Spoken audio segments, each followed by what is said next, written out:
சரவண ஜோதியே நமோ நம. வாழ்க வையகம், வாழ்க வளமுடன். அனைத்து தமிழ் நெஞ்சங்களுக்கும் கனிவான வணக்கங்கள். கடன் இல்லாத மனிதனே இல்லை. பணக்காரனுக்கும் கூட அவன் தகுதிக்கு ஏற்ப கடன் நிச்சயமாக இருக்கும்.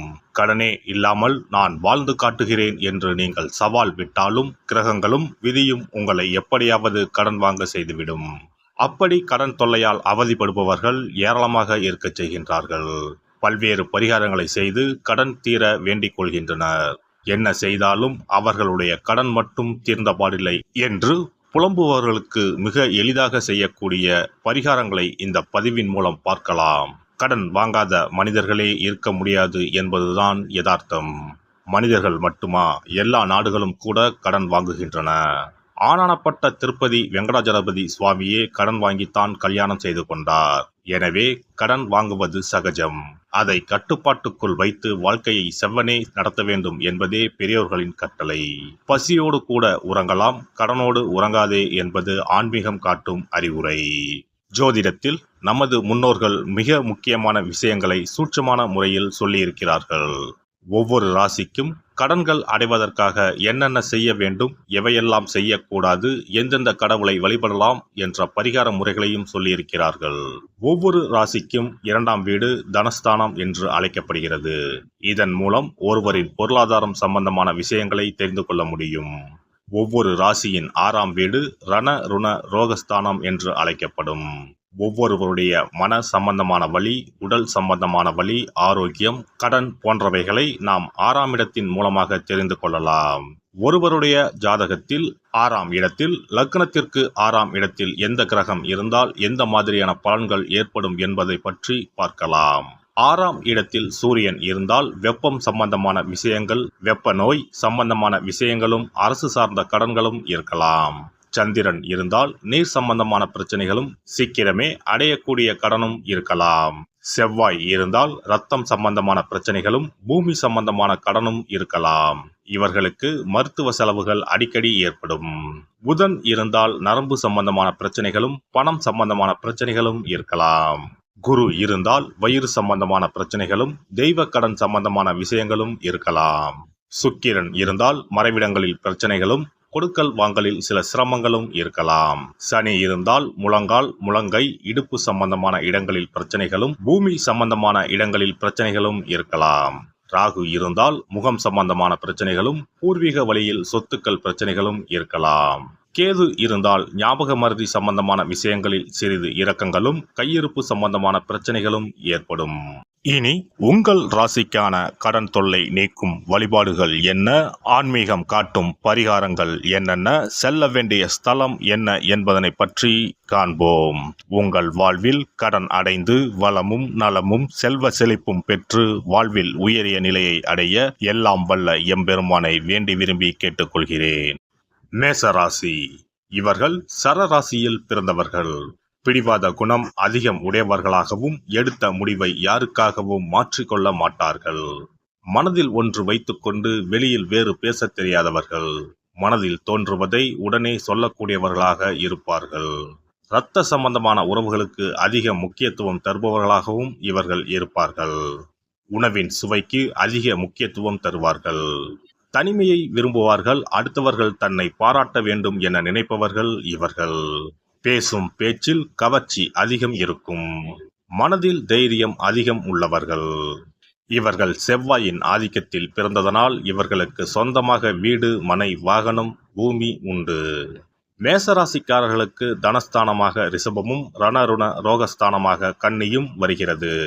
எதிரிகளை மன வலிமையாலும் உடல் வலிமையாலும் துவம்சம் செய்யக்கூடிய அளவிற்கு இவர்களுக்கு வலிமை உண்டு. இவர்கள் வளர்ப்பிறையில் வியாழன் சனிக்கிழமைகளிலும், தேய்பிறையில் செவ்வாயிலும் கடன் கொடுக்கவோ வாங்குவதையோ தவிர்ப்பது நன்மை தரும். தொழில் செய்வதை விட வேலைக்கு செல்வது இவர்களுக்கு நன்மை தரும். கொடுத்த வேலையை சரியான நேரத்தில் முடிக்கும் திறன் உடையவர்கள். முதலீடு செய்யும் பொழுது இவர்களே முதலீடு செய்யாமல் வேறு ஒருவரிடம் கொடுத்து செய்வது நன்மை அளிக்கும். வாராகி அம்மனை வழிபடுவதன் மூலம் நன்மைகள் அதிகம் ஏற்படும். கடன் அடைக்கும் போது கிழக்கு அல்லது தெற்கு நோக்கி கடனை அடைப்பது நன்மை தரும். ஞாயிறு, செவ்வாய், வியாழன் ஆகிய கிழமைகளில் கடனை அடைப்பதை தொடங்கினால் சீக்கிரம் கடன் அடையும். புதன் ஹோரையில் கடன்களை அடைப்பது இவர்களுக்கு நன்மையை கொடுக்கும். செல்ல வேண்டிய ஸ்தலம் உத்திர கோசமங்கை மங்களநாத சுவாமி கோவிலுக்கு சென்று மரகத நடராஜரை தரிசித்து வாருங்கள்.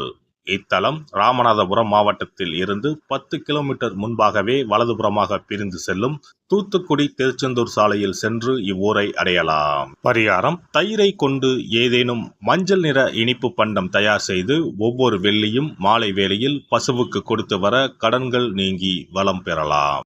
சிறப்பு வழிபாடு: குலதெய்வ வழிபாடு குறைகளை தீர்க்கும். முந்தைய வினைகளின் காரணமாக உண்டான கடன் தொல்லைகளிலிருந்து மீள குலதெய்வ வழிபாடு உங்களுக்கு துணை செய்யும். 3 பௌர்ணமிகள் தொடர்ந்து குலதெய்வ வழிபாடு செய்து வந்தால் கடன் தொல்லை படிப்படியாக குறையும். ஆண்டுக்கு ஒரு முறையாவது கட்டாயம் குலதெய்வ கோவிலுக்கு சென்று வர வேண்டும்.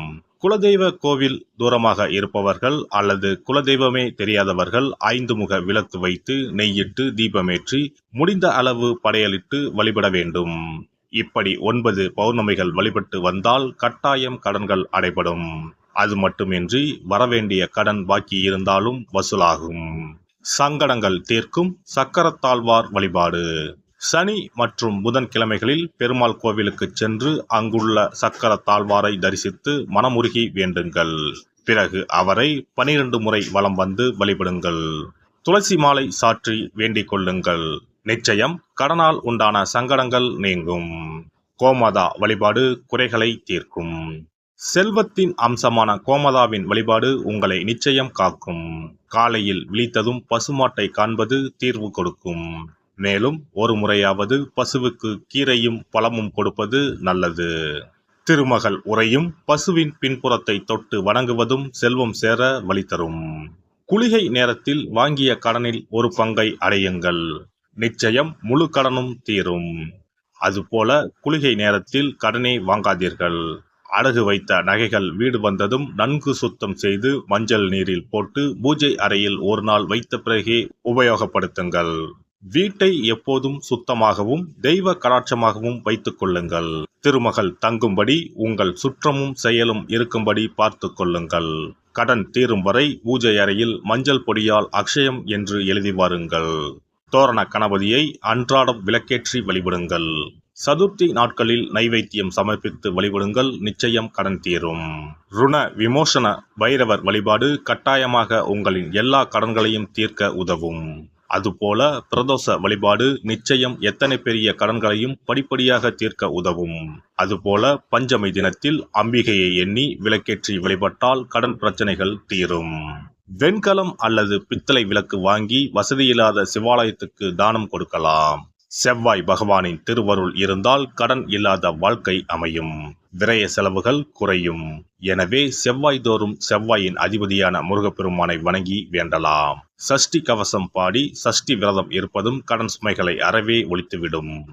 எல்லாம் வல்ல இறையருளால் நீங்களும் உங்கள் அன்பு குடும்பமும் உடல் நலம், நீலாயுள், நிறை செல்வம், உயர் புகழ், மெய்ஞானம் ஓங்கி வாழ்க வளமுடன்.